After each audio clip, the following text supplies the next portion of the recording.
बिस्मिल्लाहिर्रहमानिर्रहीम we are back to an another vlog. की हाल दोस्तों, ठीक ठाक हो? उम्मीद करते हैं कि तुम सारे अल्लाह के फसल नाल बिल्कुल ठीक ठाक होवोगे। तो जनाब वाला रात दिन नेरी बहुत ज़्यादा चल रही सी तो सफाइयां सुइयां जनाब वाला करने वाली ने।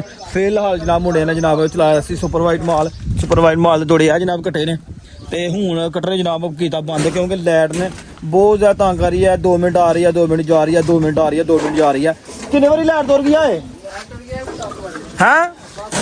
सवेर की 10 बारी लाइट दौड़ गई है। सोड़ा थोड़ा बंद कर दिता। हूँ असीं जनाब जा रहे हैं बाजार। आओ तुहानूं नाल जगह विखाने जिथे असीं ना 3 सूत्र का सैटअप जो लाना है वो तुहानूं जगह विखाने। कल की सफाई सुई करवाई है तो यह जनाब वाला सुपरवाइजर नसरा माल निकलिया वो लगियां भलियां। यह कुछ भलियां ने पापड़ी दियां कुतरन वालियां ने। लेबर अज थोड़ी आई है। यह जगह जी ने सारी सफाई की है। इत्थे जो लाना असीं 3 सूत्र का सैटअप न इंशाअल्लाह इत्थे फीता लिया के मिलने मुन्ने सारी जगह और कश्तियां कुश्तियां सैटअप सारा मिलने फिर इंशाअल्लाह इत्थे 3 सूत्र का सैटअप लावांगे। इधर मुंडे जनाब माल शाल ना ढक्कन ढुक्कन भी साफ कर रहे हैं।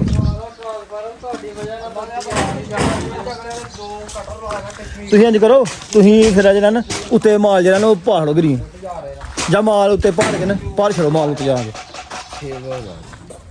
गड्डी जनाब कल गिरा सी ट्यूनक मानी साहब को मिसिंग बहुत कर रही है। हम लैके आए फिर मानी को चैक करे कि मिसिंग क्यों करती है। मानी साहब जो पूरा चैक करो कि मिसिंग क्यों करती है। 3 तो जाके फिर मिस कर लग पैंदी है। हूँ प्लग खोल के लगा चैक करने की सूरत हाल है। लो हाँ जनाब मोटरसाइकिल जनाब ठीक करवाने के बाद निकल गए बाजार। मसेर मेरे पिछे बैठे गर्मी बहुत ज़्यादा जनाब।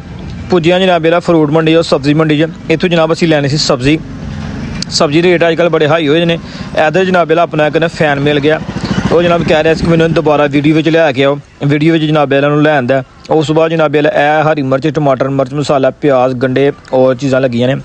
सब्जी लैन बाद पुजिया फ्रूट वाली रेहड़ी से उत्थों लैने सन जनाब मैंगो क्योंकि सुबह मैंगो का जूस जो बंदा पींदा ना नेरने पेट तो रूह खुश हो जाती है जबरदस्त। ठीक है, सारी देर फ्रैश हो जाती है।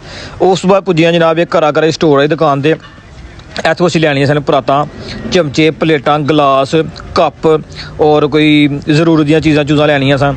उस तो बाद जनाब वाला पुज गया कारखाने के मुंडे जनाब वाला जेह्ड़ा न फाइबर माल जनाब वाला भर रहे हैं तो नाल बाबर साहब जनाब वाला सिलाई कर रहे हैं। कोई 35 तो 40 तोड़े जनाब वाला भरे ने।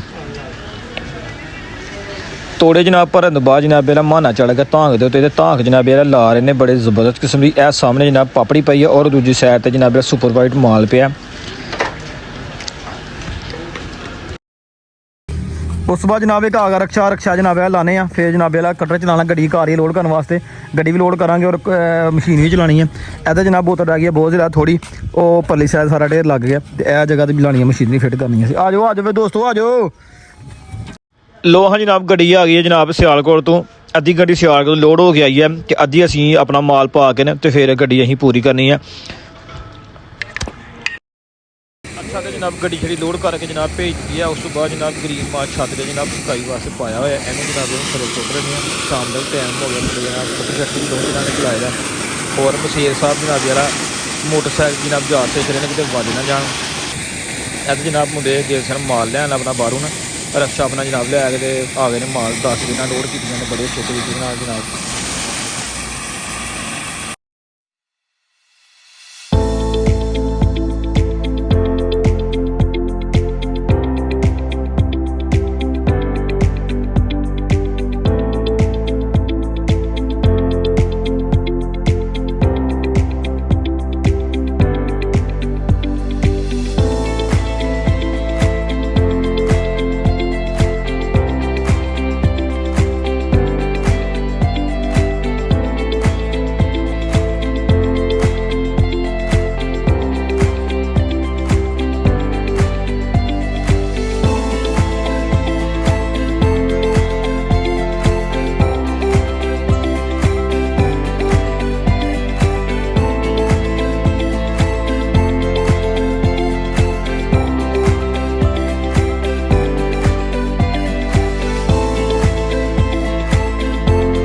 लो जनाब बेला माल शाल जो थले सारा सुट दिता है। बस उन्होंने झाड़ू मारना बकाया रह गया। वो एक सियाणा की कहावत है कि आज का काम कल पर मत छोड़ो। तो ਅੱਜ ਦੀ ਰੂਟੀਨ ਮਤਲਬ ਜਿਹੜੇ ਤੁਹਾਡੇ ਡੇਲੀ ਬੇਸ ਤੁਸੀਂ ਕੰਮ ਕਰ ਰਹੇ ਕੋਸ਼ਿਸ਼ ਕਰਿਆ ਕਰੋ ਕੋਈ ਨੂੰ ਅੱਜ ਜਿਹੜੇ ਦਿਨ ਦੇ ਵਿੱਚ ਗਏ ਮੁਕਾਇਆ ਕਰੋ। ਅਸੀਂ ਵੀ ਜਨਾਬ ਛੱਤ ਤੇ ਮਾਲ ਸੁੱਕਣੇ ਪਾਇਆ ਸੀ ਗ੍ਰੀਨ ਮਾਲ ਥੱਲੇ ਸੁੱਟ ਕੇ ਬੋਰੇ ਸ਼ੋਰੇ ਭਰ ਕੇ ਕੱਟ ਛੱਡ ਦੇ ਪਿੱਛੇ ਪੱਲੀਆਂ ਛੜੀਆਂ ਲਾ ਕੇ ਓਕੇ ਪ੍ਰੋਗਰਾਮ ਕਰਕੇ ਤੇ ਵਿਹਲੇ ਹੋ ਗਈਆਂ। ਇਹਦੇ ਨਾਲ ਅੱਜ ਦਾ ਵਲੌਗ ਕਰਨੇ ਆ ਤੇ ਖਤਮ। ਆਪਣੇ ਮੇਜ਼ਬਾਨ ਬੰਦਿਆਂ ਨੇ ਚੀਜ਼ਾਂ ਸ਼ਫਾਕ ਹੈ ਮੈਨੂੰ ਦੋ ਇਜਾਜ਼ਤ। ਆਪਣਾ ਬਹੁਤ ਸਾਰਾ ਖਿਆਲ ਰੱਖਣਾ, ਦੁਆਵਾਂ ਯਾਦ ਰੱਖਣਾ। ਓਕੇ, ਅੱਲਾ ਹਾਫਿਜ਼।